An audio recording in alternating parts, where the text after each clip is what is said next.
Hello everyone, welcome back to our channel Foster Academy. I hope you are well and healthy. This is Shweta Panchal और स्वागत है आपका इस class में। ये आपकी केवीएस की क्लास टीजीटी सोशल साइंस के लिए, और इसके अलावा आप टेलीग्राम ग्रुप जो हमारा है उसको ज्वाइन कर सकते हैं, स्पेशली केवीएस बच्चों के लिए है। तो क्लास शुरू कर लेते हैं जल्दी से विदाउट एनी फर्दर डिले। यहाँ पर हम बात करेंगे वन्य समाज और उपनिवेश। हमारा लास्ट टॉपिक रहा है रशियन रेवोल्यूशन, उसके बाद अगला टॉपिक है हमारा फॉरेस्ट सोसाइटी एंड कॉलोनियलिज्म। ठीक है, फॉरेस्ट सोसाइटी एंड कॉलोनियलिज्म। ठीक है, तो जब भी हम कोई नया टॉपिक शुरू करते हैं तो सबसे पहले उसकी जो हेडिंग है उसको ही समझना सबसे बड़ी बात होती है, क्योंकि आगे जो भी कुछ चीजें हम पढ़ेंगे वो कहीं ना कहीं हेडिंग से रिलेटेड होती हैं। ठीक है, तो हेडिंग ही आपको क्लियर हो जानी चाहिए। देखिए, आपको बहुत ही अच्छे से पता है कि जो भारत है, भारत ही क्यों, बहुत ही ऐसे सारे देश हैं जो कि उपनिवेश रहे कहीं ना कहीं किसी न किसी कंट्री के। जैसे कि अगर हम बात करें इंग्लैंड की, तो उसके उपनिवेश भारत रहा है। इसके अलावा अमेरिका तक भी उसका उपनिवेश एक टाइम में रह चुका है। तो एक उपनिवेश होने की वजह से आपको पता है बहुत सारी समस्याएं जो होती है, प्रॉब्लम, तो वो एक उपनिवेश को झेलनी पड़ती हैं। अब सबसे पहले बात आती है कि उपनिवेश होता क्या है। ठीक है, तो पहले हम ये वाला टर्म देखेंगे क्या होता है, फॉरेस्ट सोसाइटी। देखिए, आप कई बार आप बात करते हैं रूरल सोसाइटी की, और कई बार आप बात करते हैं अर्बन सोसाइटी की, यानी आप शहरों की बात करते हैं और गांव की बात करते हैं। जैसे कि अगर हम विद्रोह की बात करें, 1857 का जो रिवोल्ट था, इसके अलावा डेवलपमेंट, ये सब चीजें हम जब इन एस्पेक्ट की बात करते हैं तो हम देखते हैं कि इस कंडीशन में गांव में क्या हालात थे, शहरों में क्या हालात थे। तो ये तो हम मोस्टली पढ़ते ही हैं, मेनली चीजें पढ़ते ही हैं। लेकिन एक और समाज रह जाता है हमारा, वो है वन्य समाज। ठीक है, यानी जो हमारी वन्य संपदा है, जो हमारे फॉरेस्ट है, नेचुरल चीजें हैं सारी, इन सब सोसाइटी में भी कुछ ना कुछ फर्क देखने को मिलता है। क्योंकि डेवलपमेंट की बात आती है तो ये वाले एरिया में भी डेवलपमेंट होना चाहिए। ठीक है, आपको पता ही है वन जो है, फॉरेस्ट जो है, हमारे लिए कितने इंपॉर्टेंट होते हैं। यहाँ से हमें क्या कुछ नहीं मिलता है, हमें इतना सारा सामान, चाहे वो दवाइयां हो या फिर हमारे लिए कागज हो, कोई भी चीज हो, फर्नीचर के लिए लकड़ी हो, सारी ही चीजें तो, हमारा जो रॉ मटेरियल है वो तो यहीं से मिलना है ना सारा, फॉरेस्ट से। तो इसलिए फॉरेस्ट ज्यादा इंपॉर्टेंट है। अब फॉरेस्ट में लोग भी रहते हैं, ठीक है, ये तो आपको पता ही है। फॉरेस्ट में जो रहने वाले लोग हैं उनकी भी अपनी एक लाइफ है, उनकी भी अपनी कुछ ट्रेडिशंस है, परंपराएं हैं। तो जब उपनिवेश हुआ देश, यानी देश के ऊपर दूसरे देश का कब्जा हुआ।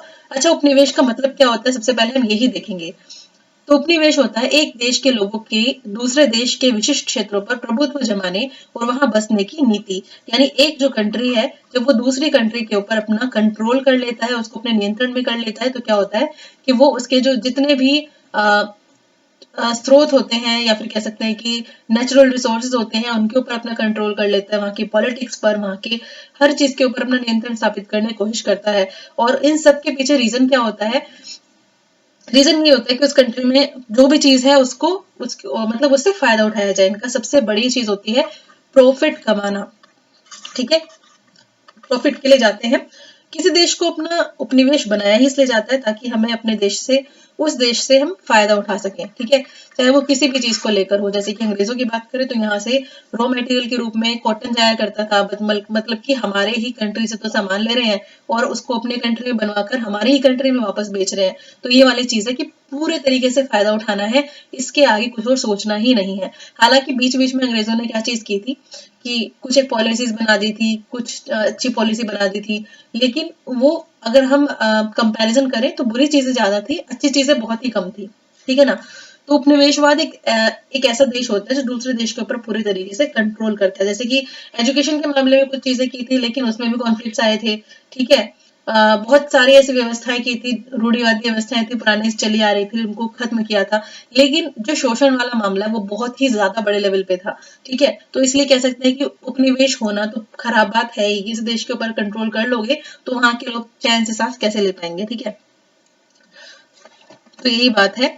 वापस से आ जाते हैं, वन्य समाज आपको पता ही है, हमारी वो सोसाइटी जिसमें वन के लोग रहते हैं। अब क्योंकि उपनिवेशवाद से गांव और शहर दोनों प्रभावित हुए थे, तो ये वन समाज कैसे रह जाता। तो वन समाज में भी कुछ एक इस चैप्टर में हम क्या पढ़ेंगे कि कानून किस तरीके से बने, जो अंग्रेज आए थे उन्होंने कानून किस तरीके से बनाए जिसका प्रभाव फॉरेस्ट पर पड़ा, यानी जो हमारा वन क्षेत्र है, जंगल है, उन पर प्रभाव पड़ा। क्या क्या नुकसान लोगों को झेलने पड़े। अब कानून बनेगा तो उसका विद्रोह भी होगा। विद्रोह के तहत किन किन लोगों ने अपना इम्पोर्टेंट योगदान दिया था, किन्होंने पार्टिसिपेट किया था, और फाइनली क्या क्या चीजें हुई थी। ठीक है, मतलब क्या रिजल्ट निकला था इन सब चीजों का, तो फाइनली हम देखेंगे। और यहाँ पर हम इंडिया के अलावा इंडोनेशिया जो है उसको भी कंपेयर करेंगे, दोनों के हालात देखेंगे कि भारत की अगर हम बात करें तो भारत में कौन कौन सी जगह थी जहाँ पे बहुत ज्यादा प्रोटेस्ट देखने को मिला और क्या क्या चीजें थी। इसके अलावा देश के दूसरी जगहों पर भी विश्व में कौन कौन से जगह थी जहाँ पर इसी तरीके की हालात बनी कि फॉरेस्ट को लेकर कानून बना दिए गए और फिर उस कानून के तहत जो लोग रेडी नहीं थे उन कानूनों को मानने के लिए, क्योंकि उन लोगों की बेसिक नीड थी वो तो फॉरेस्ट से पूरी होती थी। आज के टाइम में भी अगर आप देखो तो कितना ज्यादा फॉरेस्ट कटिंग हो रही है, लेकिन उस चीज को लेके अवेयरनेस फैलाने की बात होती है। लेकिन वही चीज उस टाइम भी थी, उस टाइम अंग्रेजों ने अपने फायदे के लिए, जैसे कि उनको जहाज बनाने थे, रेलवेज का निर्माण करना था, ठीक है, तो इन सब चीजों की वजह से भी उन्होंने फॉरेस्ट को काटना शुरू करा। भाई उनको तो पॉलिसी उस हिसाब से बनानी होती थी अपने फायदे के हिसाब से, जिस चीज में उनको फायदा लगता था वैसे ही पॉलिसी बना दी। अब लोगों पे कोई फर्क पड़े ना पड़े उनको उससे मतलब ही नहीं होता था, ठीक है। तो फॉरेस्ट सोसाइटी का कैसे फर्क पड़ा, अब सबसे पहले देख लेते हैं अमेजन वर्षा वन। हमें पता है कि हमें वन से बहुत सारी चीजें मिलती हैं, लेकिन वन की अगर बात करें तो अमेजन जो वर्षा वन है, रेन फॉरेस्ट अमेजन, इसका काफी इंपॉर्टेंट रोल है। इसको अमेजोनिया या अमेजन वन के नाम से जाना जाता है। ये चौड़ी पत्तियों और नमी युक्त वन है और दक्षिण अमेरिका के अमेजन बेसिन के एक बड़े भूभाग पर ये फैला हुआ है। ये इसकी पिक्चर, यह बेसिन 70 लाख वर्ग किलोमीटर क्षेत्र पर फैला है, जिसमें 55 लाख वर्ग किलोमीटर पर क्या है, वर्षा वन है, यानी रेन फॉरेस्ट है। ये क्षेत्र 9 देशों की सीमाओं में पड़ता है और वनों का अधिकांश भाग 60% कहाँ पर है, सिर्फ अकेले ब्राजील में ही है।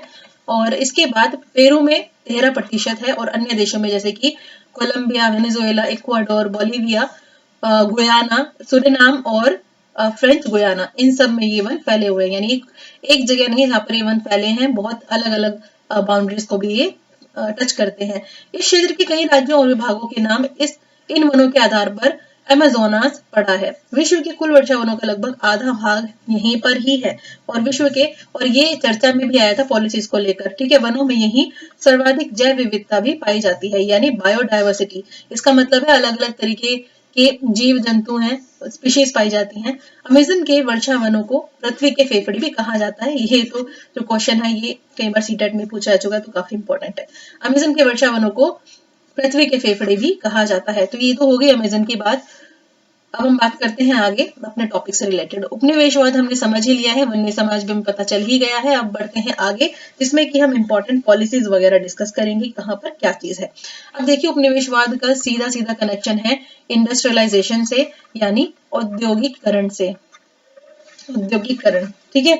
औद्योगिकरण क्या होता है, जब इंडस्ट्रीज डेवलप होती हैं, जैसे कि हमने प्रीवियस चैप्टर्स में देखा भी है कि एक टाइम था जब इंडस्ट्रीज इतनी ज्यादा फली फूली नहीं थी, लेकिन जैसे ही डेवलपमेंट शुरू हो गया तो डेवलपमेंट में सबसे बड़ी चीज ये हुई थी कि औद्योगिकरण हुआ था, यानी ज्यादा से ज्यादा लोग बड़ी बड़ी इंडस्ट्रीज में काम करने लगे थे, ठीक है। तो वही वाली बात है, औद्योगिकरण की वजह से उनको बहुत ज्यादा और चीजों की जरूरत भी पड़ती थी, लकड़ी वगैरह।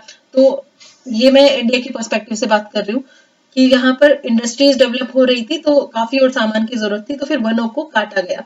अब वनों को काटने से पहले कुछ एक पॉलिसी आई, कुछ लोग आए जिनके साथ बैठकर बातें भी की गई, ठीक है। तो अब हम बात करेंगे क्या, 1700 से 1995 के बीच में, ठीक है, 139 लाख वर्ग किलोमीटर जंगलों को खेती बाड़ी, चारवाहों और ईंधन के लिए काटा गया और 1600 तक हिंदुस्तान के भूभाग के लगभग छठे हिस्से पर खेती होती थी। आपको कुछ डेटा बताए गए हैं, ठीक है, कि 1600 की अगर बात करें, जिसमें कि हमारा बांग्लादेश वगैरह और आसपास का जो एरिया है ये भी शामिल था, हमारे हिंदुस्तान में पाकिस्तान भी शामिल था। तो 1600 तक हिंदुस्तान के पूरे भूभाग के लगभग छठे हिस्से पर खेती होती थी, सभी को पता ही है। और 1700 से 1995 के बीच में जो डेटा है वो भी आपको बता दिया गया है। आपको पता है ये भारत जो है वो कृषि प्रधान देश रहा है, तो वहां पर खेती का क्या इंपॉर्टेंट रोल होगा। तो वहां पर अगर ऐसी पॉलिसी बना दी जाए कि आप ये चीज नहीं कर सकते हैं, आप ये फसल नहीं उगा सकते हैं, फसलें जो है वो हमारी पसंद की उगाओ। उपनिवेश टाइम में जब अंग्रेज जो थे, जिन्होंने मेनली इंडिया पर कंट्रोल कर रखा था, अगर वो बोलेंगे कि हाँ जो फसल तुम उगा रहे हो वो हटा करके जो हम बोल रहे हैं वो वाली फसलें उगाओ, तो क्या होगा भाई, इसमें आम लोगों का तो नुकसान ही होगा, क्योंकि फायदा किसका होना है, फायदा तो भाई अंग्रेजों का होना है, जो अपने इंडस्ट्रीज के लिए काम करा रहे हैं या फिर अपने फायदे के लिए काम करवा रहे हैं, ठीक है। तो हम देखते हैं अपना टॉपिक नेक्स्ट है, ये है वनोन्मूलन। वनोन्मूलन का मतलब क्या होता है, वनों का विनाश होना, ठीक है। जब वनों का विनाश होता है तो उसको वनोन्मूलन कहा जाता है। अगर इंग्लिश में बोले तो इसको बोला जाता है डिफोरेस्टेशन। क्या बोला जाता है, डिफोरेस्टेशन, यानी जो वन है वो खत्म किए जा रहे हैं, एक लाइन में अगर समझे तो। वनों का वृहत पैमाने पर कटाई वनोन्मूलन कहलाता है, यानी वन का उन्मूलन करना, उन्हें खत्म करना। औपनिवेशिक काल में वनोन्मूलन की प्रक्रिया व्यापक तथा और भी व्यवस्थित हो गई।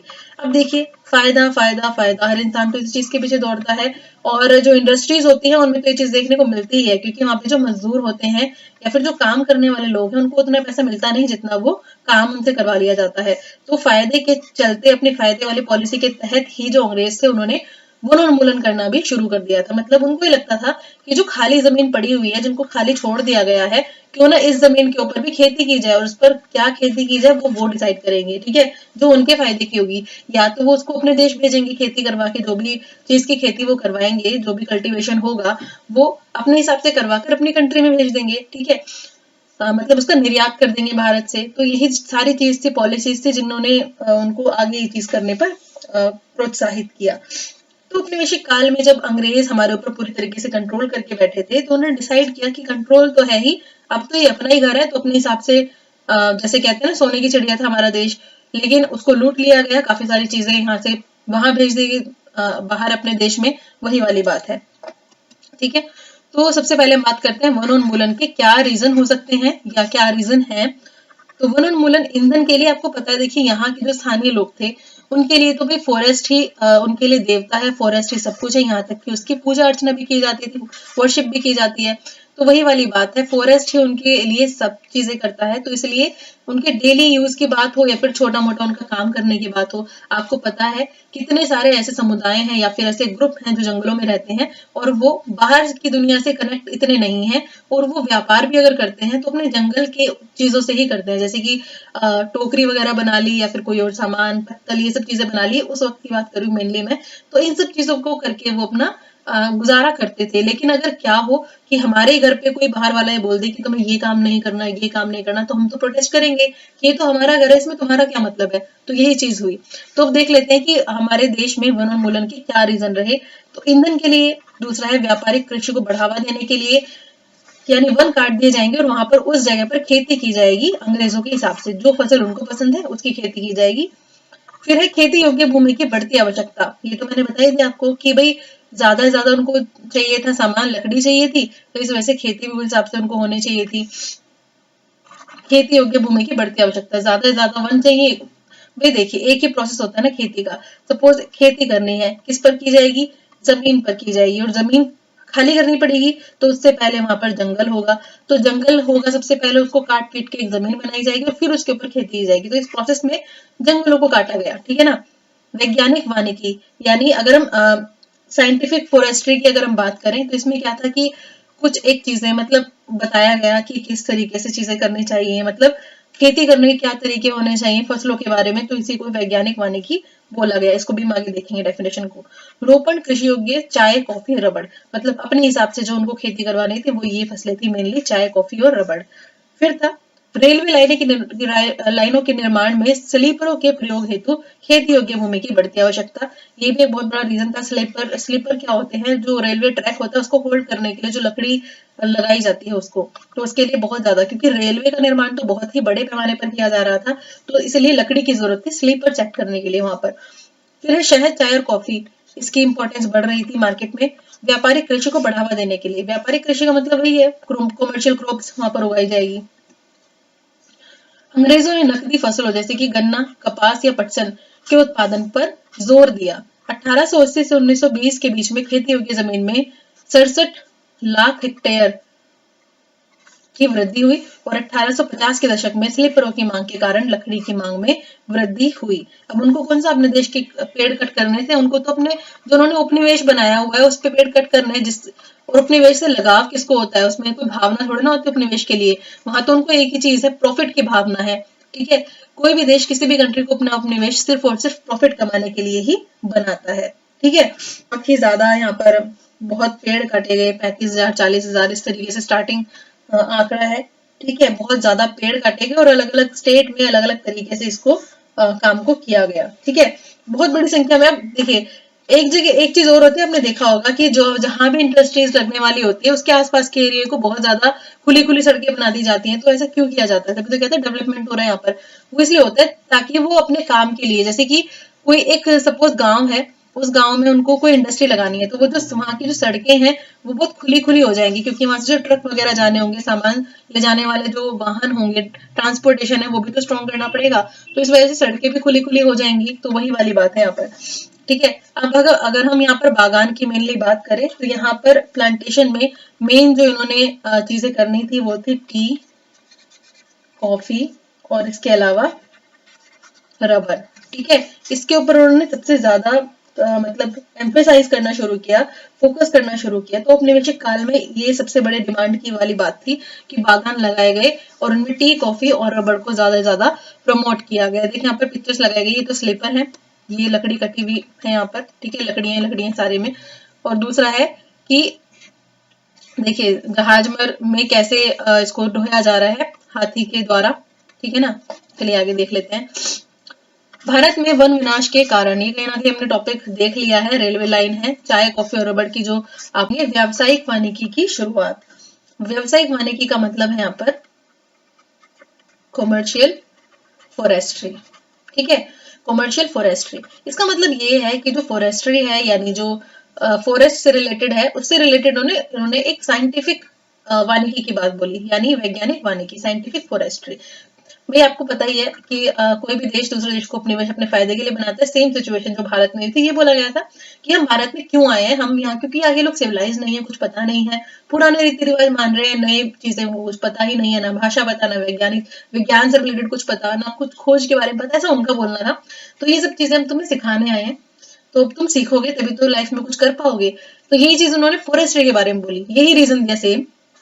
क्योंकि हमारे जो फॉरेस्ट है ना भारत के, वो बेकार पड़े हुए हैं, जमीन बेकार पड़ी हुई है। फायदा उनका अपना था कि उनको रेलवे और जहाजों के लिए और पता नहीं हजार चीजों के लिए उनको लकड़ी की जरूरत थी, उन्हें अलग अलग चीजों की जरूरत थी। फायदा तो ये था, लेकिन बोला ये गया कि क्योंकि तुम लोगों को कुछ नहीं पता तो तुम्हारा ही फायदा होगा इसमें। ठीक है, ये चीज बोल करके ये चीज बोल दी गई कि फॉरेस्ट हम देखेंगे अब कि जमीन को ढंग से कैसे उसके ऊपर काम करना है। तो सबसे पहली बात तो यही थी कि जो लोकल से उनको दूर रखने की बात की गई। इसीलिए आपको पता ही है, आपने हिस्ट्री भी पहले पढ़ी हुई है, कुछ भी चीज जैसे नया नया कानून कोई नियम बनाना होता था तो उससे पहले कोई एक कमेटी, कोई आदमी अपॉइंट किया जाता है। वही चीज था, वही नेम है यहाँ पर, डायट्रिच ब्रेंडिस। डायट्रिच ब्रेंडिस जो कि एक जर्मन था, जर्मन विशेषज्ञ, इसको बुलाया गया देश में और ये सब चीजों के लिए कि भाई देखो देखो तो सही यहाँ पर क्या चीज है, कौन कौन सी जमीन है, डेटा वगैरह सब कुछ कलेक्ट करवाया गया और ये बोला गया कि भाई बताओ आगे कैसे नियम कानून बनाने हैं। तो उसको सबसे पहला वन महानिदेशक कहा जाता है, भारत का पहले वन महानिदेशक थे बोला जाता है। और 1864 में इन्होंने भारतीय वन सेवा की स्थापना की। ठीक है, इंडियन फॉरेस्ट सर्विस इसको बोल सकते हैं 1864 में। ये एग्जाम के पॉइंट ऑफ व्यू से काफी इंपॉर्टेंट है। फिर है यहाँ पर next point, imperial forest research institute 1906 में जो है, उसमें देहरादून में उसकी स्थापना की गई। 1906 में देहरादून में किसकी स्थापना की गई, इंपीरियल फॉरेस्ट रिसर्च इंस्टीट्यूट। ये भी काफी इंपॉर्टेंट पॉइंट है। और देखिए यही बोला गया ब्रेंडिस द्वारा भी कि भाई बाहर के जो लोकल्स हैं उनको ठीक तरीके से मैनेज करना नहीं आता फॉरेस्ट को, हम बताएंगे कैसे मैनेज करना है। इसी को बोला गया वैज्ञानिक वानिकी।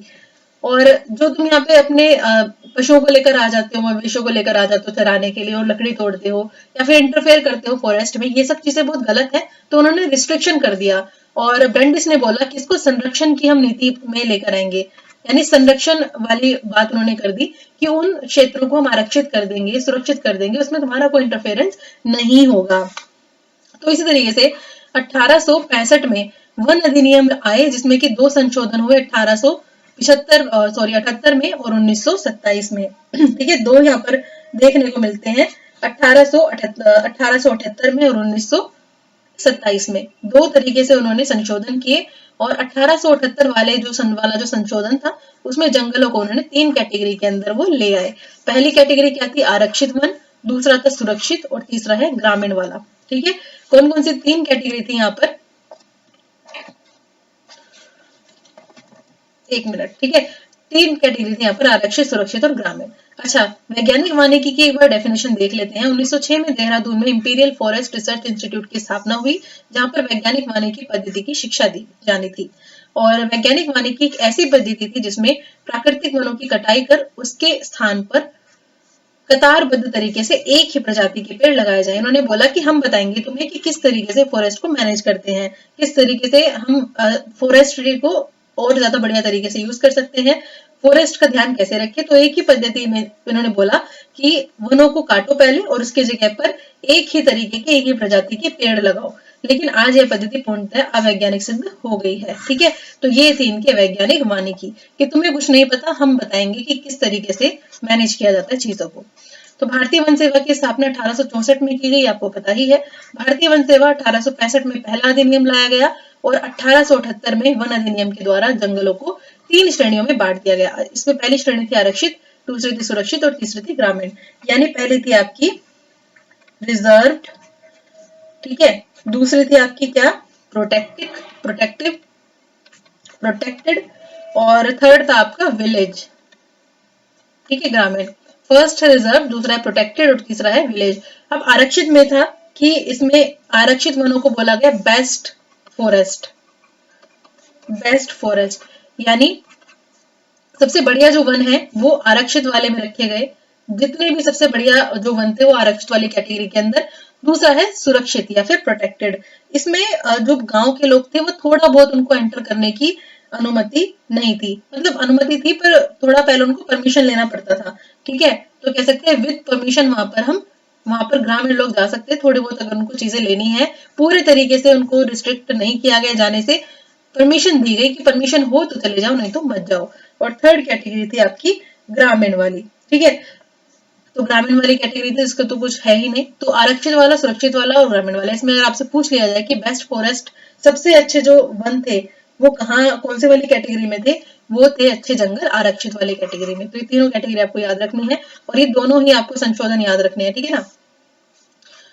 सबसे अच्छे जो वनों को है उनको आरक्षित वन में रखा गया, जहां से ग्रामीण अपने उपयोग के लिए कुछ भी सामान नहीं ले सकते थे। ठीक है, तो वही बात होगी ना। तो सबसे अच्छा है वहां से तुम्हें कुछ नहीं लेना, जहाँ पे थोड़ा बहुत चलो ठीक है, थोड़ा बहुत सामान ले लो, वही वाली बात है, ताकि वो सबसे ज्यादा चीजें वहां से ग्रहण कर सके। यानी रेलवे और जहाज से रिलेटेड जो चीजें थी वो तुम आरक्षित वाले वन में से ले लो, यहाँ पे हम पूरी तरीके से अपनी खेती करेंगे, सब हमारे कंट्रोल में है। और जो विलेज वाला था, यानी जो ग्रामीण लोगों को दी गई थी, उनको वहां पे वो अपनी डेली जो चीजें थी थोड़े बहुत वहां से ले सकते थे। ठीक है ना। तो सबसे अच्छे वन तो उन्होंने अपने पास रखे लिए, बाकी तो कुछ भी होता रहे, उनको क्या फर्क पड़ रहा है ज्यादा। तो हम नेक्स्ट यहाँ पर बात करेंगे। अब लोगों को ये चीजें बिल्कुल भी सही नहीं लग रही थी कि भाई जो भी चीजें हो रही हैं, हमें हमारे वन हमसे छीन लिए गए हैं, और ये सब चीजें उनको कुछ खास पसंद आ नहीं रही थी। यहाँ पर मेन जो पेड़ थे वो थे सागौन, साल के पेड़। ठीक है, ये प्रजातियां कुछ ऐसी थी जो कि बहुत ही अच्छी किस्म की प्रजाति थी और इनसे उनको काफी ज्यादा फायदा होने वाला था। तो फॉरेस्ट में इसी चीज को प्रमोट किया गया, इनकी कह सकते हैं इनकी खेती के लिए बात की गई। तो लोग बाग जो थे, क्योंकि उनको रिस्ट्रिक्शन के अंदर रहना पड़ रहा था, अच्छे वन तो उनके पहुंच से चले ही गए थे, बहुत सारी चीजें थी, तो लोग काफी ज्यादा जो है उदास हो गए और मतलब विद्रोह तो होने ही वाला था। ये तो भी शुरुआत थी, अभी विद्रोह का तो नाम नहीं, पर विद्रोह लगभग होने ही वाला था। देखिए यहाँ पर आपको कुछ नाम बता रही हूँ मैं, क्या क्या चीजें गांव वालों के लिए बहुत जरूरी थी। सियादी, ठीक है, ये क्या थे, रस्सी, मतलब एक तरीके से कह सकते हैं कि ब्रांचेस जो हैं, यानी जो पेड़ की जो शाखाएं होती हैं उनसे रस्सियां बनाई जाती थी। इसके अलावा सेमूर, ये क्या था, एक तरीके से सूती रेशम। इसके ऊपर इसकी वजह से डिपेंडेंट थे लोग, जो लोकल से फॉरेस्ट पर, ये सब चीजों की वजह से। ठीक है, ये क्या था, एक सूती रेशम। ठीक है, इसके अलावा महुआ। ठीक है, इस महुआ से क्या बनाया जाता, तेल वगैरह भी बनाया जाता था, खाना पकाने के लिए भी यूज किया जाता था। ठीक है, ड्रिंक्स वगैरह भी, तो काफी सारी चीजें भी बनाई जाती थी। तो ये सब चीजें इनको कहाँ से प्राप्त होती थी, लोगों को जो लोकल्स थे उनको प्राप्त होती थी फॉरेस्ट से। ठीक है, तो ये सब चीजें भाई ऑब्वियस सी बात है, जब लोगों के पास काम नहीं रहेगा, फॉरेस्ट उनसे छीन लिए जाएंगे, उनको पूरा राइट नहीं मिलेगा, तो अब तो उनको या तो फिर अपना प्रोफेशन ही चेंज करना पड़ेगा। और यही हुआ, बहुत सारे जो लोकल्स थे, कुछ ने तो अपना प्रोफेशन ही चेंज कर लिया, जिनको लगता था कि अब तो कुछ होने वाला ही नहीं है, चलो एक काम करते हैं, दूसरे प्रोफेशन अपना पकड़ लेते हैं। तो लोग मजबूर हो गए, ठीक है, किस चीज के लिए, क्योंकि उनको अपनी जिंदगी तो गुजारनी थी, पेट तो भरना ही था अपने बच्चों का। तो उन्होंने चोरी करना शुरू कर दिया, लकड़ी वगैरह ये सब चीजें। और बहुत ज्यादा रिस्क होता था उनको इस चीज के लिए कि अगर पकड़े गए तो पिटाई होगी वो अलग, और जेल भेज दिया जाए तो उसमें भी कुछ कह नहीं सकते। तो एक तरीके से उनकी जिंदगी पूरी तरीके से रिस्क में आ गई थी कि भाई अपना काम तो चलाना ही है, कुछ भी करना है, इसलिए लोग मजबूर होकर क्योंकि गैर कानूनी चीजें इनको घोषित कर दिया गया था कि आप जंगलों में जाकर कुछ भी चीजें नहीं ले सकते वहां से। तो ये वाली चीजें थी, उनको अच्छी चीजें तो दूसरी जगह से मिलनी थी। ठीक है, तो चलते हैं आगे। पुलिस जो थी वो काफी ज्यादा एक्टिव हो गई थी, वो उनको अपराधियों को सजा देती थी, जो भी कोई इनको पकड़ा जाता था चोरी करता हुआ। ठीक है, ठीक है, चलिए वन के बारे में हम देख लेते हैं। वनों के नियमन से खेती कैसे प्रभावित हुई। वनों के ऊपर नियम कानून लागू कर दिए गए, तो उससे खेती प्रभावित तो होनी ही थी। यहाँ पर हम मेनली बात करेंगे शिफ्टिंग कल्टीवेशन। शिफ्टिंग कल्टीवेशन यानी एक तरीके से आप इसको झूम खेती भी बोल सकते हैं, और इसके अलग अलग नाम है, ये हम आगे देखेंगे। घुमंतु खेती जंगल के कुछ भाग को में काटा जाता था। आपको पता ही है भाई, बहुत सारे समुदाय हैं और काफी ज्यादा इंपॉर्टेंट यहाँ पर घुमंतु खेती थी, यानी झूम एग्रीकल्चर जो था वो काफी इंपॉर्टेंट था। ये ट्रेडिशनल था, शुरुआत से लोग इसको करते आ रहे थे। अगर बात करें कहाँ कहाँ पे फेमस, तो ये एशिया में, इसके अलावा अफ्रीका में और दक्षिणी अमेरिका में ये वाली जो खेती थी काफी ज्यादा इंपॉर्टेंट थी, काफी ज्यादा फेमस थी, ट्रेडिशनल ही थी। और इसको अलग अलग जगह पे अलग अलग नाम से भी जाना जाता है। इसमें क्या होता था कि पूरे पार्ट को, जंगल के कुछ भाग को काटा व जलाया जाता था। स्लैश एंड बर्न एग्रीकल्चर बोला जाता है। मानसून की पहली बारिश के बाद राख में बीज बोए जाते थे और अक्टूबर नवंबर में फसल को काट लिया जाता था। ये थी शिफ्टिंग कल्टीवेशन यानी घुमंतु खेती। अब हम यहाँ पर बात करेंगे कि इसके कुछ नाम भी थे, ये हम देखेंगे यहाँ पर। अगर हम बात करें दक्षिणी पूर्वी एशिया की, तो यहाँ पर इसको बोला जाता था लादिंग। मध्य अमेरिका में बोला जाता था इसको मिल्पा। मिल्पा, ठीक है। थर्ड है यहाँ पर अफ्रीका। अफ्रीका में बोला जाता था इसको चितमेन। चितमेन। और फोर्थ है हमारा श्रीलंका। श्रीलंका में बोला जाता था इसको चेना। तो ये चारों नाम है, आपको याद रखने हैं। जो जो भी नेम आते जाएं वही मेन क्वेश्चंस बन सकते हैं इस टॉपिक में से। तो आपको ये सारी चीजें तो एग्जाम के पॉइंट ऑफ व्यू से याद रखनी ही रखनी है। ठीक है, तो ये सारे नाम आपको कुछ याद रखने हैं। ये कुछ स्थानीय नाम है जिनको आपको याद रखना है, ठीक है ना। चलिए कुछ और भी देख लेते हैं कि इंडिया में अगर हम बात करें, इंडिया में इस एग्रीकल्चर को, इस खेती को किन अलग अलग नाम से जाना जाता है। तो ये है हमारा घया, तेंदा, बेवर, नेवड़, झूम, पोड़ू और खंदाद, कुमरी। ये सब के सभी शिफ्टिंग एग्रीकल्चर है इंडिया में, सबके नेम है। ठीक है, ये कुछ लोकल नेम है, इसको अलग अलग जगह पे अलग अलग नाम से जाना जाता है। अब अगर बात करें कि हमने नेम तो देख लिए हैं कि इंडिया में अलग अलग नेम से जाना जाता है, तो ये जो एग्रीकल्चर था घुमंतु खेती या फिर स्लैश एंड बर्न एग्रीकल्चर या फिर कह सकते हैं शिफ्टिंग कल्टीवेशन, इसमें सबसे अलग बात ये थी कि इसको छोड़ दिया जाता था 12 से 18 साल के लिए, प्रति छोड़ होने के लिए। मतलब इसको छोड़ दिया जाता था कि भाई उपजाऊ हो जाए फिर इस पर फसल उग जाएगी, तो इसको हटा के छोड़ दिया जाता था। अब क्या है, मिश्रित फसलें उगाई जाती थी यहाँ पर। ठीक है, मिश्रित फसलें यानी एक फसल नहीं कई फसलें उगाई जाती थी जमीन पर। और ये जो प्रोसेस था ये मध्य भारत में, अफ्रीका में और दक्षिणी अमेरिका में, मतलब अलग अलग जगह पे अलग अलग तरीके से था, अलग अलग फसलें वहां पर उगाई जाती थी। ये जो तरीका था, ये जो यूरोपियंस थे उनको बिल्कुल भी पसंद नहीं था। उन्होंने कहा कि ये जो तरीका है बिल्कुल ही गलत है, इसके बिल्कुल अगेंस्ट थे। उन्होंने कहा कि हमें जो लकड़ी की जरूरत है, अब उसके लिए तो पेड़ लगाने पड़ेंगे, और अगर इस तरीके से जमीन खाली छोड़ी जाएगी तो कैसे काम चलेगा। दूसरा उनका रीजन ये था कि जंगल में अगर आग वगैरह लग गई तो इससे काफी ज्यादा नुकसान होगा। तो इस वजह से भी इस तरीके की जो एग्रीकल्चर था उसको उन्होंने प्रमोट नहीं किया, और इसको पूरी तरीके से बैन करने का उन्होंने फैसला कर लिया इस एग्रीकल्चर को। यानी शिफ्टिंग कल्टीवेशन जो है उसको हटाने का उन्होंने पूरा फैसला कर लिया। लोगों को जबरदस्ती वहां से खाली करवाया गया, उनको विस्थापित किया गया कि भाई यहाँ से चले जाओ, अब ये हमारा एरिया है, हम यहाँ पर अपने हिसाब से अपनी खेती करेंगे और करवाएंगे। अगर तुम करोगे तो तुम्हें कुछ मुफ्त में चीजें मिल जाएंगी दो चार, अगर नहीं करोगे तो यहाँ से भाग जाओ। ठीक है, हमारा कुछ नहीं है इसमें। तो ये ही एक चीज बनी सबसे बड़ी विद्रोह की। ठीक है, तभी शुरू होने वाला था विद्रोह। देखिए यहाँ पर ये दिखा रहे हैं जलने वाली सिचुएशन।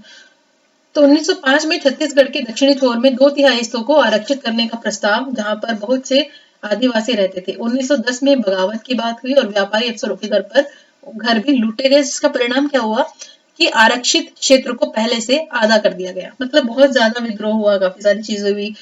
जो उन्होंने कानून बनाए थे उनको बिल्कुल लोगों ने मानने से मना कर दिया। जो लोग घुसपैठ करते थे, मतलब चले जाते थे वहां पे सामान लेने के लिए, उनको पनिशमेंट दी जाती थी। ठीक है। और इसके अलावा जो जानवरों को मारने का जो प्रोसेस है वो भी तेजी पर था। ठीक है। आपको पता ही है कि जो बड़े बड़े नवाब होते थे या फिर बड़े बड़े जो राजा होते थे, उनका मेन पर्पस क्या होता था, यही होता था कि यहाँ पे जो भी जानवर वानवर है उनको मारो। और यहाँ पर अगर अंग्रेजों की नजरों में देखा जाए तो इनका क्या मानना था, इनका मानना ये था कि जो बड़े जानवर होते हैं ना, वो भर किस्म के होते हैं। यानी जैसे उन्होंने लोगों के बारे में बोला, इंडिया को क्या बोला था, इंडिया को के बारे में तो बोला था ना, सेवेज वर्ड उन्होंने यूज किया था, वही वर्ड जो उन्होंने बड़े बड़े जानवरों के लिए यूज किया। तो इस चीज को लेके काफी ज्यादा कोहराम मचा हुआ था। अब जो जंगल के लोग हैं, लोकल्स हैं, उनके लिए तो सारे जानवर इक्वली थे। तो यहाँ पर भी उन्होंने ट्रिक खेली कि हुआ क्या, उनका फायदा था, लेकिन बोला ये कि हम ये जो चीज कर रहे हैं ना, ये तुम्हारे लिए कर रहे हैं, लोकल्स के लिए, स्थानीय लोगों के लिए।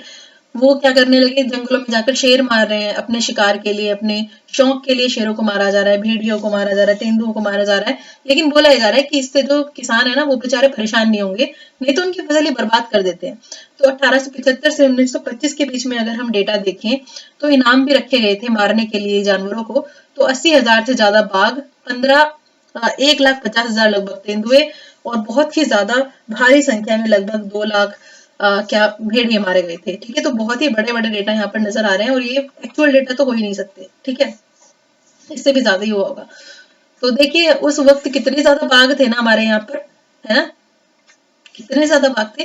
और आज हम क्या कर रहे हैं कि आज इनको हमें बचा के रखना पड़ रहा है कि इतने कम बचे हैं, इतने कम संख्या बच गई है, और यहाँ पर इतने ज्यादा जो बाघ है वो मारे गए थे। तो कितनी गलत बात थी ना ये। ऐसा लगता है कि हमारे देश को तो उन्होंने बिल्कुल ही ऐसे देखा कि ये तो कुछ है ही नहीं, कुछ भी कर लो यहाँ पर, है ना, कोई रोकने टोकने वाला नहीं है। तो कितना बड़ा नुकसान था ना हमारा, मतलब नेचर का, भारत की इतनी संपदा का नुकसान किया ना इन लोगों ने।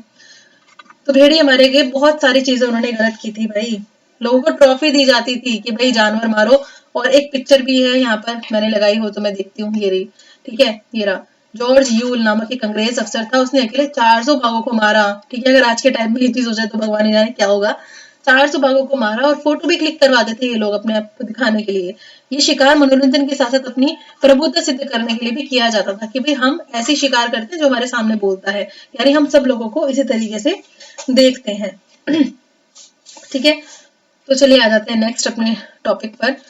तो 1905 में छत्तीसगढ़ के दक्षिणी छोर में 2/3 हिस्सों पर आरक्षित जो वन थे उनके प्रस्ताव की बात हुई, और बहुत ज्यादा फिर प्रोटेस्ट देखने को मिला। 1910 में बगावत हुई और व्यापारियों वगैरह के घर लूट लिए गए। फाइनली उनको ये चीज माननी पड़ी कि आरक्षित जो वन है, क्षेत्र है, उनको पहले से उनकी संख्या आधी कर दी गई।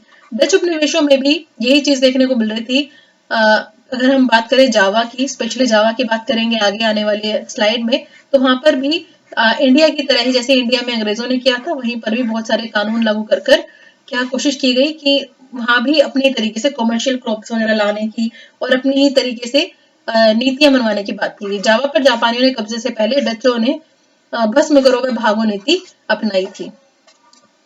शिकार पर पाबंदी लगा दी गई बाद में, लेकिन अंग्रेज अफसर जो थे उनको कोई रोकने टोकने वाला नहीं था। देखने वाली चीजें कुछ, एक समुदाय जैसे कि अगर बैगा है तो बैगा कहाँ का था, ये था मध्य भारत से एक इम्पोर्टेंट ग्रुप था, आदिवासी ग्रुप। इसके अलावा अगर हम बात करें ब्राजील की, तो वहां पर एक समुदाय था जिसको बोला जाता है मुनु दुरुक। ठीक है। इसको भी बाद में क्या करना पड़ा था, रबड़ की खेती के लिए आगे जंगली रबड़, मतलब इतना मजबूर हो गए थे कि व्यापार के लिए इनको क्या होता था कि जंगली रबड़ इनको बनानी पड़ती थी। ठीक है। जिसमें कि लेटेक्स इकट्ठे करने की इनकी बात होती थी। ठीक है। दूसरी बात है, कुछ एक समुदाय भारत में भी हैं, ठीक है, जिनको बहुत ही ज्यादा व्यापारिक तरीके से, जैसे कि बंजारा, एक आदिवासी समूह है इंडिया का बंजारा।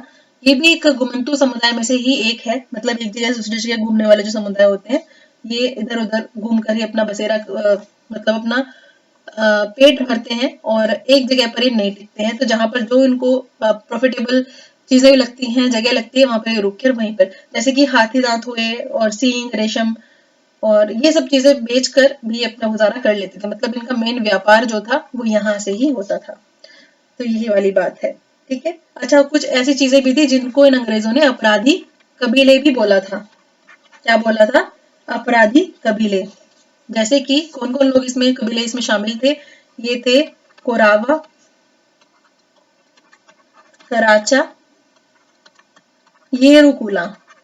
ठीक है, ये कुछ ऐसे कबीले थे, घुमंतुई कबीले थे, जिनको बाद में बहुत ज्यादा परेशान किया गया था और फाइनली इनको सरकार ने क्या बोला था, अपराधी कबीले बोल दिया था कि ये कैसे हैं, अपराधी कबीले हैं, और इनके ऊपर निगरानी रखने की बात भी हुई थी। ठीक है, इसके अलावा संथाल के बारे में भी आपको पता है, संथाल और उरांव क्या है, संथाल समूह और उरांव समूह समुदाय भी जिसको बोल सकते हैं, ये भी क्या थे, इनको भी मजबूर किया गया आगे काम करने के लिए, ठीक है, खेती करने के लिए। तो यही सारी बात है, यही सारी सिचुएशन है।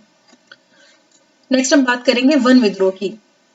यानी ये सब चीजें तो हुई, लोगों ने चीजें की, विद्रोह भी किया, कुछ एक चीजें हटी भी, लेकिन फाइनली रहा क्या, हिंदुस्तान और दुनिया भर में वन्य समुदाय के ऊपर बहुत सारे कानून नियम थोप दिए गए और बाद में उसके खिलाफ क्या, बगावत भी देखने को मिली। ठीक है, जिसमें कि हम बात करेंगे कुछ एक जगहों की, जैसे कि बस्तर। ठीक है, बस्तर, ये बस्तर कहाँ पर है, ये ध्यान देना है आपको, ये आपका छत्तीसगढ़ में। ठीक है, कहाँ पे है, छत्तीसगढ़ में, और सबसे ज्यादा दक्षिणी छोर पर है ये, और आंध्र प्रदेश, उड़ीसा, महाराष्ट्र की कह सकते हैं बाउंड्री इससे लगा हुआ है। यहाँ पर एक नाम और ध्यान रखना है एग्जाम के पॉइंट ऑफ व्यू से, इंद्रावती जो नदी है, ये बस्तर के ही आर पार किस तरफ बहती है, पूर्व से पश्चिम की तरफ। ठीक है, अब जो बस्तर है इसमें भी कुछ आदिवासी समुदाय हैं जिनका ध्यान रखना है आपको, इनके नेम आपको पता होने चाहिए, मरिया, मुरिया, गोंड समुदाय, इसके अलावा धुरवा, यहाँ पे इंपॉर्टेंट बात करेंगे हम धुरवा की, इसके अलावा भतरा और हलबा। ठीक है, ये कुछ आदिवासी समुदाय थे जिनका काफी ज्यादा रोल था। अब क्योंकि बहुत सारी पॉलिसी बन गई थी, अब बस्तर के जो लोग थे ये बोलते थे धरती माँ, यानी हम जो फॉरेस्ट है ये हमें धरती माँ ने दिए हैं हमारे कुछ काम के लिए, और इनको मतलब बहुत ही ज्यादा इंपॉर्टेंट मानते थे धरती को। ठीक है, माँ की संज्ञा उन्होंने दे दी थी, जमीन को अपनी धरती माँ बोला करते थे, इसलिए फॉरेस्ट वगैरह से भी लगाव था, खेती से लगाव था, नदी जंगल हर चीज को, पहाड़ों को ये आत्मा बोला करते थे, तो वही वाली चीज है, बहुत ज्यादा इनका लगाव था। अब जब नियम कानून आ जाएंगे या फिर उनको एक जगह से दूसरी जगह शिफ्ट करना पड़ेगा तो दिक्कत तो होगी ही, तो काफी सारे कानून थे। यहाँ पर क्या होता था, ये एक गांव के जो लोग थे वो दूसरे गांव के लोगों को मतलब अलाउ नहीं था सामान लेना, लेकिन अगर कोई आ जाता था तो वो सामान ले सकता था, लेकिन उसके लिए उनको शुल्क या फिर कह सकते हैं टैक्स देना होता था, और इस टैक्स को ही उन्होंने बोला था देवदासी, दांड या फिर मान। ये सब क्या है, तीनों टैक्स के नाम है। ठीक है, अगर आपसे पूछ लिया जाए कि ये टैक्स थे जो कि देने होते थे अगर एक जगह से दूसरी जगह पर उनके जंगलों से आप कुछ सामान ले रहे हो तो इस तरीके का टैक्स जो है उनको देना पड़ता था, इसमें कुछ भी चीज हो सकती थी। ठीक है, और इन्होंने इसकी एक तरीके से रक्षा के लिए, जंगलों की रक्षा के लिए चौकीदार वगैरह भी रखे हुए थे जिनको अनाज थोड़ा बहुत दे दिया जाता था। इसमें हमने देखा बस्तर के लोगों के जीवन को देखा किस तरीके से शुल्क लगाते थे एक दूसरे को आने जाने पर, लेकिन फिर भी चीजें तो उपलब्ध हो ही जाती थी एक दूसरे को जिसको जो जरूरत थी। लेकिन यहाँ पर बात हो रही है 1905 की, जब बस्तर में आरक्षित वनों को आरक्षित करने की बात कर दी गई। ठीक है, इसके अलावा जो घुमंतू खेती है उसके ऊपर भी रोक लगा दी गई, और साथ ही में जो शिकार और प्रोडक्ट बनाने के लिए चीजें थी, जो उत्पाद कलेक्ट करने वाली बात थी जंगल से, उसके ऊपर भी पूरी तरीके से पाबंदी लगा दी गई। ठीक है, तो क्या वहां के जो लोग थे परेशान तो हो ही गए थे, क्योंकि पाबंदी लग जाएगी, ये प्रस्ताव आ गया अगर पूरे तरीके से तो पाबंदी लग जाएगी, और फिर वो लोग क्या करेंगे। कुछ जो गांव थे उनको छोड़ दिया गया। ठीक है, यानी इस शर्त में उन लोगों को वहां पर रहने दिया गया कि जो भी कुछ काम होगा जंगल से रिलेटेड, जैसे कि सामान ढोना या फिर पेड़ों को काटना, ये सब काम में अगर वो लोग हमारे साथ हैं तो फिर हम उनको कह सकते हैं कि थोड़ी बहुत रियायत दे सकते हैं। इन्हीं जो जंगल थे, इन्हीं जो गांव थे, उन्हीं को वन ग्राम कहा गया, जहाँ पे कुछ कंडीशन के साथ उनको क्या कर दिया गया, छोड़ दिया गया। ठीक है, उन वनों को छोड़ दिया गया, फिर उनके ऊपर शर्त लगा दी गई, तो इन्हीं गांव को, कुछ गांव को वन ग्राम बोल दिया गया। तो भाई ये सिचुएशन तो आई गई थी, बाकी जो गांव थे उनके ऊपर पूरी तरीके से शर्तें लागू की गई, और वहां के जो लोग थे, क्योंकि पहले तो वो लोग माने ही नहीं इस कंडीशन को कि हम तुम्हारे यहाँ काम करेंगे, तो उनको पूरी तरीके से वहां से विस्थापित होना पड़ा, वहां से हटना पड़ा, तो लोगों को हटाया गया, उनका जीवन पूरी तरीके से प्रभावित हुआ। इसके अलावा एक चीज और हुई, अकाल पड़ गया था, ठीक है। और ये दौर रहा 2 बारी में, एक तो था 1899 से 1900 तक, 1900 तक, और दूसरा था 1907 से लेके 1908 तक। इसमें काफी ज्यादा लोगों की हालत खराब हो गई थी। तो लोग जो थे वो अब इस कंडीशन में आ गए थे कि अब उनको विद्रोह के लिए उतरना पड़ेगा ही पड़ेगा, कोई नहीं बढ़ाते हैं। और यहाँ पर कांगेर के वनों की बात होगी जिन्होंने विद्रोह का रास्ता चुना। तो कांगेर के जो वन थे, यहाँ पर एक समुदाय था, उस समुदाय का नाम था धुरवा समुदाय, ठीक है। धुरवा समुदाय, यहाँ के जो लोग थे वो काफी परेशान हो चुके थे। उन्होंने सोचा कि ये जो आरक्षण वाली जो नीति है, क्योंकि सबसे पहले जो आरक्षण की नीति वो इसी गांव में ही अप्लाई की गई थी। आरक्षण वाली जो नीति है कि इस गांव को आरक्षण में लाया जाएगा, ये वाली जो नीति है सबसे पहले इसी गांव पर लागू की गई थी। इसलिए वहां के लोग जो थे वो बहुत ज्यादा परेशान हो चुके थे। और वहां फिर एक नेता लाया गया, यानी एक नेता उन्होंने चुना अपना, जिसका नाम था क्या, धूर, गुंडा, ठीक है, गुंडा धूर कह सकते हैं। तो ये आंदोलन का नेता बना और लोग चाह रहे थे। और ये कौन से गांव से था ये भी आपसे पूछा जा सकता है। ये था नेथानार गांव से, नेथानार गांव से। गुंडा धुर जो है वो कौन से गांव से था, नेथानार। तो इसको इस आंदोलन का नेता बनाया गया और जो भी चीजें उनको करनी थी वो की गई। और 1910 की यहाँ पर बात है, ठीक है। आम की जो टहनियां हैं वो, मिट्टी के ढेले और मिर्च, इसके अलावा तीर, इनको गांव गांव पर चक्कर काटने लगे ये, ठीक है। तो ये क्या किस चीज का प्रतीक बन गए, ये विद्रोह का प्रतीक बन गए, ठीक है। यानी ये बताने के लिए कि अंग्रेज जो विद्रोह है, हम अंग्रेज जो है उनके प्रति हम क्या करने वाले हैं, विद्रोह करने वाले हैं और उनके बिल्कुल खिलाफ है और बगावत पर हम लोग अब उतर आए हैं। ये एक तरीके से इस चीज का संदेश था। तो अब इस संदेश को आगे कैसे बढ़ाया गया, लूटपाट शुरू की गई, ठीक है। इन लोगों ने क्या चीज की, जो भी अफसर थे, जो भी इस नीति से जुड़े हुए थे, उनके घरों में लूटपाट शुरू की गई। कोई भी जगह उन्होंने नहीं छोड़ी, जगह जगह पे जाकर उन्होंने लूटपाट शुरू करी। अनाज जो है उसको लाया गया। तो एक तरीके से दमनकारी चीजें हुई। लेकिन इन सब चीजों के बावजूद भी कहाँ इनकी इतनी चलने वाली थी, सेना को बुलाया गया, काफी सारी चीजें हुई और इनको इनका जो विद्रोह है उसको दबा दिया गया, ठीक है। जो हमेशा ही होता रहा है, विद्रोह दबा दिया गया, काफी ज्यादा नुकसान हुआ। बाद में एक सिचुएशन और हुई कि जब बातचीत की बात हुई तो यहाँ के जो नेता थे, उन्होंने आंदोलन के जो नेता थे उन्होंने बातचीत करनी चाहिए अंग्रेजों से। लेकिन उन्होंने क्या किया, उनके पूरा जो टेंट था उसको घेर कर वहां पे गोलियां चला दी। तो सिचुएशन, जो हालात थे वो और भी ज्यादा खराब हो गए और जो बगावत करने वाले लोग थे उनको बहुत ज्यादा प्रताड़ित आगे किया गया।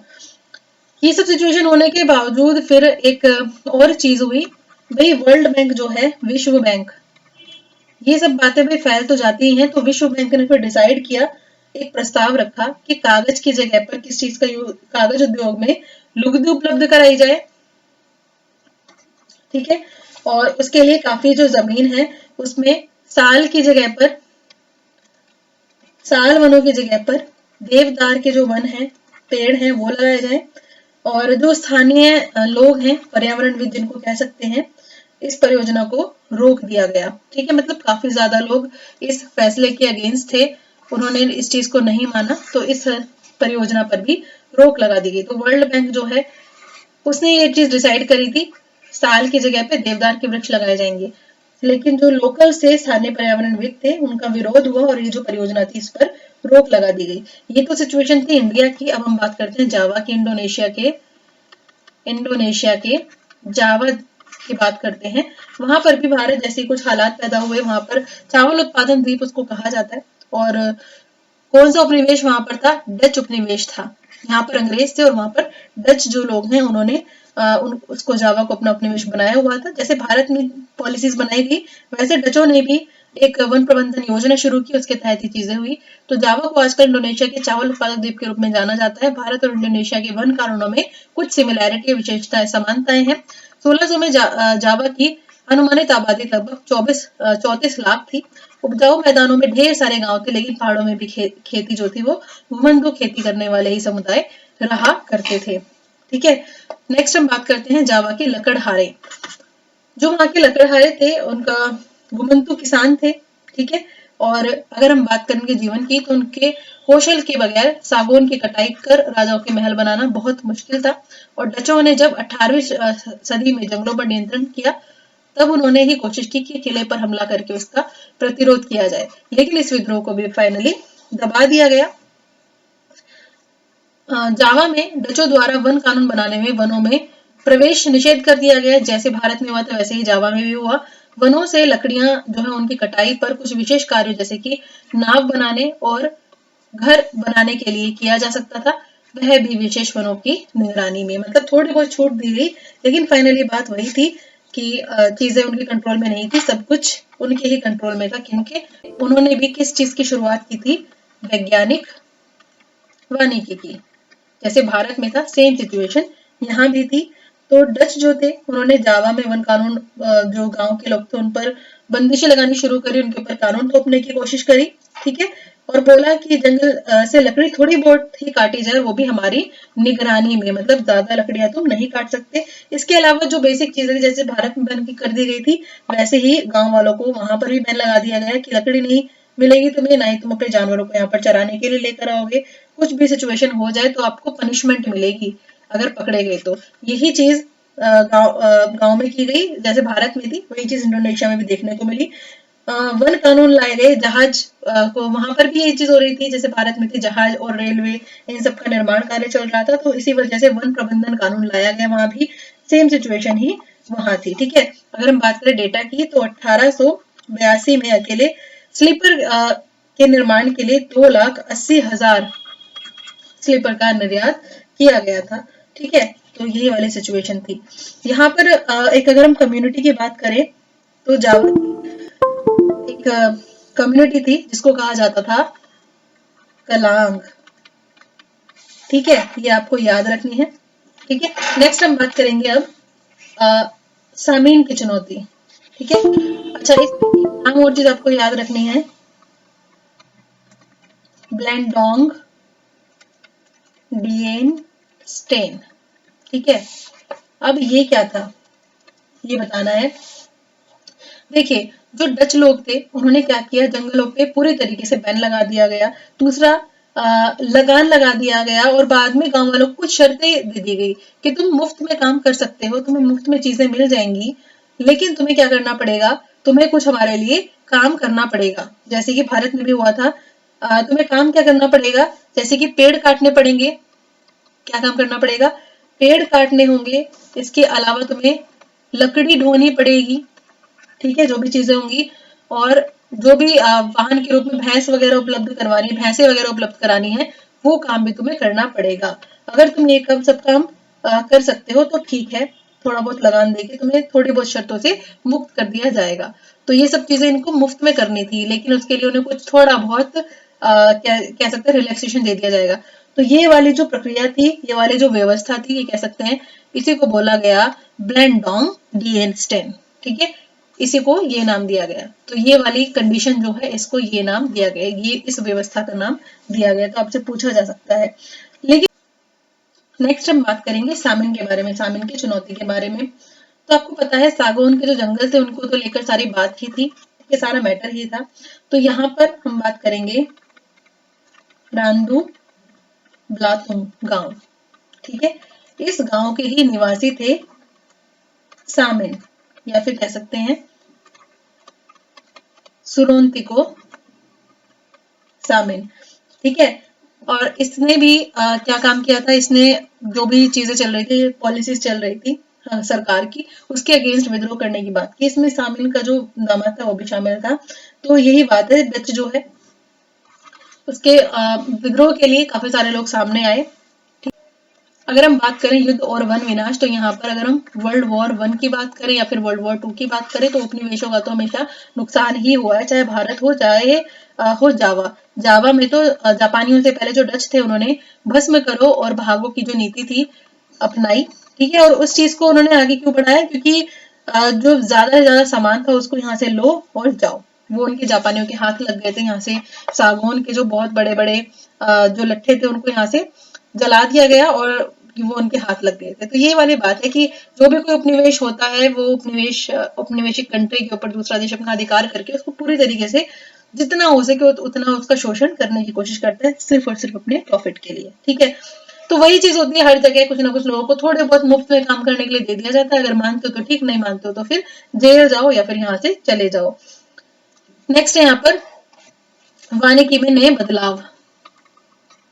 वानिकी में बदलाव, ठीक है। अक्सर जो वैज्ञानिक वानिकी थी और इसके अलावा जो लोकल लोगों की पॉलिसी थी, उनमें अक्सर टकराव भी देखने को मिलते थे।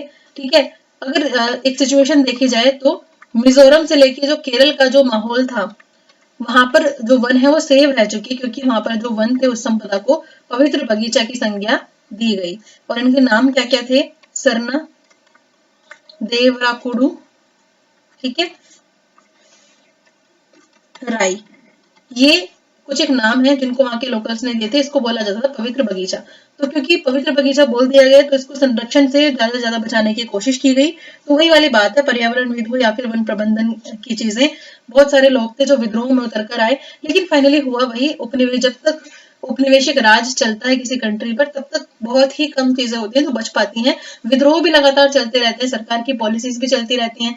जब विद्रोह ज्यादा बड़ा फैलता है तो सरकार अपनी पॉलिसीज थोड़ी सी चेंज कर लेता है, लेकिन फिर जैसे विद्रोह कम हुआ तो वो फिर से अपने उसी हालात पर पहुंच जाते हैं। तो वही वाली बात है, सिचुएशन, हालात बदलते नहीं, सिर्फ थोड़ा बहुत उनमें संशोधन कर दिया जाता है। तो ये थी आज की क्लास, युद्ध और वन वानिकी तक। यहाँ तक हमारा टॉपिक हो चुका है, वानिकी बदलाव, ये पूरा का पूरा टॉपिक हमने कवर कर लिया है। अब हम अपने नेक्स्ट टॉपिक पर चलेंगे और यहाँ पर लाइव क्लास के लिए जाएंगे। और टेलीग्राम ग्रुप जो है उसको ज्वाइन जरूर कर लीजिए, इसके क्वेश्चंस भी बिल्कुल रेडी हैं। ठीक है, तो चलिए मिलते हैं अपने नेक्स्ट क्लास में, और चैनल को सब्सक्राइब करना ना भूलें। ठीक है, मिलते हैं अपने नेक्स्ट क्लास में। Thank you so much watching this video.